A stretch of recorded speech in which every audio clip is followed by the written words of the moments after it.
সুপ্রিয় দর্শক, আপনার হাতে থাকা অ্যান্ড্রয়েড স্মার্টফোনের র্যাম যদি কম হয় তাহলে ওই ফোন দিয়ে কাজ করতে গিয়ে আপনি অনেকগুলো সমস্যার সম্মুখীন হবেন।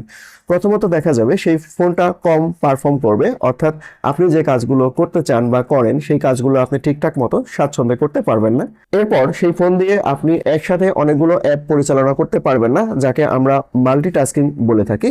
তো এই কাজটা আপনি করতে পারবেন না, অথবা ঘন ঘন হ্যাং করবে, ল্যাগ করবে, এ ধরনের অনেক প্রবলেম কিন্তু আপনার সেই ফোন দ্বারা হয়ে থাকে।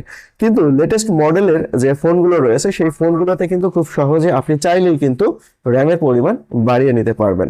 তো এই র্যাম বাড়ানোর যে প্রক্রিয়াটা, কোনো কোনো ফোনে বলা হয়েছে র্যাম প্লাস, কোনো কোনো বলা হয়েছে মেমোরি এক্সটেনশন, অথবা কোনো ফোনে বলা হয়েছে ভার্চুয়াল মেমোরি।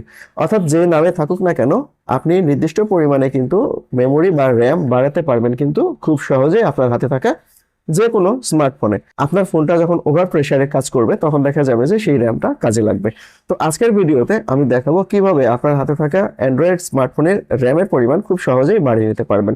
তো চলুন আমরা মূল ভিডিওতে চলে যাই। তো যারা এখন পর্যন্ত এই ভিডিওটা দেখছেন এবং মনে করছেন ভিডিওটা বেশ উপকারী হবে, তাহলে এই ভিডিওটা একটা লাইক প্রেস করে ভিডিওর পরবর্তী অংশটুকু কন্টিনিউ করবেন। সুপ্রিয় দর্শক, ভিডিওর শুরুতে আমরা আমাদের মোবাইল থেকে মোবাইলের সেটিংয়ে চলে যাব এবং সেটিংয়ে যাওয়ার পর আমরা এখানে একটা সার্চ বক্স পাবো বা সার্চ আইকন পাবো। এই সার্চ আইকনের উপর একটা ক্লিক করব। এই সার্চ আইকনের উপর যখন ক্লিক করলাম তখন এইখানে আমরা গিয়ে লিখব, আপনি যদি স্যামসাং ফোন ব্যবহার করে থাকেন তাহলে লিখবেন র্যাম প্লাস, এবং অন্যান্য ব্র্যান্ডের ফোন যদি ব্যবহার করে থাকেন তাহলে লিখবেন মেমোরি এক্সটেনশন, অথবা লিখবেন ভার্চুয়াল র্যাম। যেখানে যেটা লিখে পাবেন তখন সেটাই কিন্তু ব্যবহার করবেন। আপনি যদি স্যামসাং ফোন ব্যবহার করেন তাহলে র্যাম প্লাস বলে দিলাম, আর অন্য অন্য ব্র্যান্ডের ক্ষেত্রে বাকি দুইটা। কোনটা আপনার ফোনে আছে এটা আমার কিন্তু জানা থাকার কথা না। তো এখন এখানে আমরা লিখবো হচ্ছে জাস্ট র্যাম স্পেস প্লাস লিখবো। তাহলে দেখুন এখানে র্যাম প্লাস লেখা এসেছে। এই বাটনের উপর আমরা ক্লিক করবো বা এই অপশনে চলে যাব। এখন স্যামসাং ফোনের ক্ষেত্রে দেখা যায় কিছুটা স্ক্যান হয়, স্ক্যান হওয়ার পরে এখানে মেমোরি ফ্রির একটা ব্যাপার থাকে।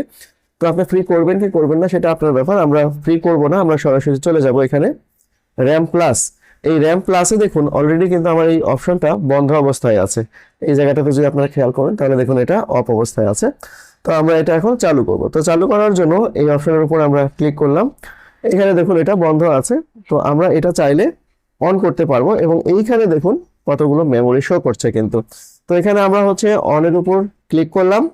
ক্লিক করার পর এখানে যে মেমোরিগুলো আমরা শো করছে মূলত সেই মেমোরিগুলোই কিন্তু আমরা বাড়াতে পারবো।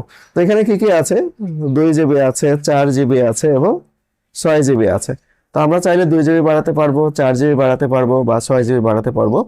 আপনি যে ফোনটা ব্যবহার করছেন সেই ফোনের ক্ষেত্রে কিন্তু এই ফিগারটা নাও মিলতে পারে, হয়তো বেশিও হতে পারে আবার কমও হতে পারে।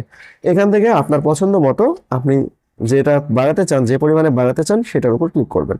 তো ধরুন আমরা এটাতে 4 GB বাড়াতে চাই, তো এখানে 4 সিলেক্ট করলাম, দেন এখানে ওকে বাটনের উপর ক্লিক করলাম। এখন যে কথাটা হচ্ছে, এখানে দেখুন রিস্টার্ট অপশনটা আসছে। এখন যদি আমি রিস্টার্ট বাটনের উপর ক্লিক করি তাহলে ফোনটা বন্ধ হয়ে যাবে এবং পরে আবার চালু হবে। এবং ফোনের রেকর্ডারটা অন করা ছিল, এই রেকর্ডারটা কিছুক্ষণের জন্য বন্ধ হয়ে যাবে। তো আমি রেকর্ডারটা আগেই বন্ধ করে দিচ্ছি। দেন এখন এইখান থেকে আমি এই যে রিস্টার্ট যে বাটনটা ছিল এই রিস্টার্ট বাটনের উপর ক্লিক করছি। তাহলে দেখুন আমার ফোনটা কিন্তু রিস্টার্ট অলরেডি হয়ে গেল। এবং স্যামসাং ফোন আপনারা সবাই জানেন যে চালু হতে কিছুটা সময় লাগে। অন্য অন্য ফোনের ক্ষেত্রে দেখা যায় এটা সময় লাগে 1-2 মিনিট, বাট স্যামসাং ফোনের ক্ষেত্রে এটা 3-4 মিনিটের মতো বা তারও বেশি সময় লেগে যায়।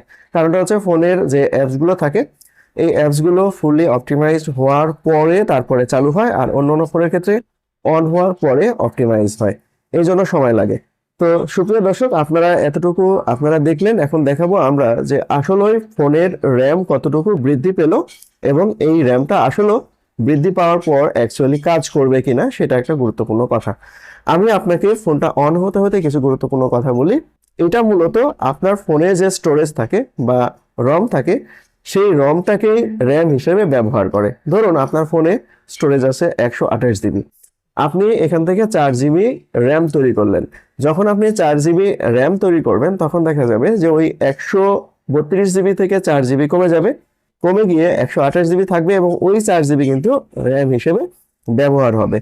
এবং আপনার ফোনে যদি 6 GB র্যাম আগে থেকেই থাকে এবং আপনি এমন কোনো কাজ করছেন যে সময় দেখা যাচ্ছে যে আপনার ফোনে যে র্যাম ছিল 6 GB র্যাম ছিল ওই র্যাম দিয়ে কাভার হচ্ছে না, তখনই কেবল এই ভার্চুয়াল র্যামটা কাজে লাগবে। আদারওয়াইজ আপনার ফোনে যখন স্টক র্যাম থাকবে তখন এই যে ভার্চুয়াল র্যাম বা র্যাম প্লাস বা মেমোরি এক্সটেনশন যাই বলি না কেন, এই র্যাম ততটা কিন্তু কাজ করবে না।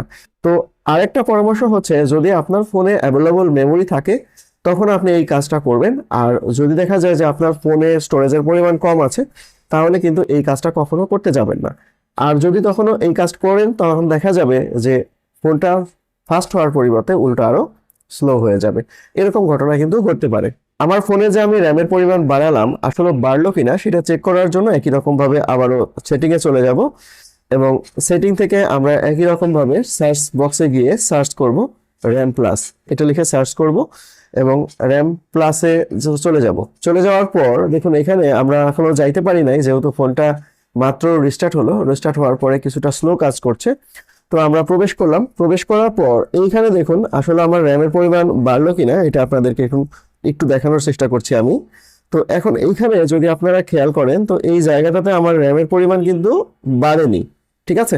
এখানে দেখুন 3.1 জিবি ছিল, টোটাল র্যাম আছে 6 জিবি, 6 জিবির মধ্যে থেকে 3.1 জিবি কিন্তু ব্যবহার হয়েছে, বাকিটা ফ্রি অবস্থায় আছে।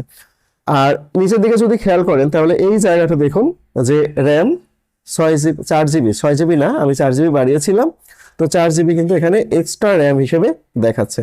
তো আপনি যে ফোনটা ব্যবহার করেন যদি সেগুলো অপো, ভিভো অথবা শাওমি হয়ে থাকে তাহলে এইভাবে দেখাবে না, এইভাবে না দেখিয়ে আপনার ফোনে কিন্তু অন্যভাবে দেখাতে পারে। ধরুন আপনার ফোনে 6 জিবি র্যাম আছে, তাহলে লেখা থাকতে পারে 6, তারপরে আপনি যত জিবি বাড়াবেন, যদি 4 জিবি বাড়িয়ে থাকেন তাহলে এখানে লেখা থাকবে 6+4, এইভাবেই লেখা থাকতে পারে। তো এইভাবে থাকার সম্ভাবনাটাই বেশি। এর আগে আমি দেখেছি আমার শাওমি ফোনে এভাবেই লেখা থাকে, আশা করা যায় ভিভো বা অপো ফোনেও এইভাবেই থাকবে, আর স্যামসাং ফোনে একটু অন্যরকম ভাবে থাকে।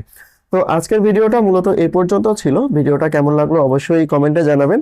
আর এরকম টুকটাক প্রয়োজনীয় ভিডিও যদি আপনি পেতে চান তাহলে অবশ্যই চ্যানেলটা সাবস্ক্রাইব করে দিবেন। সবাই ভালো থাকবেন, সবাইকে অনেক ধন্যবাদ।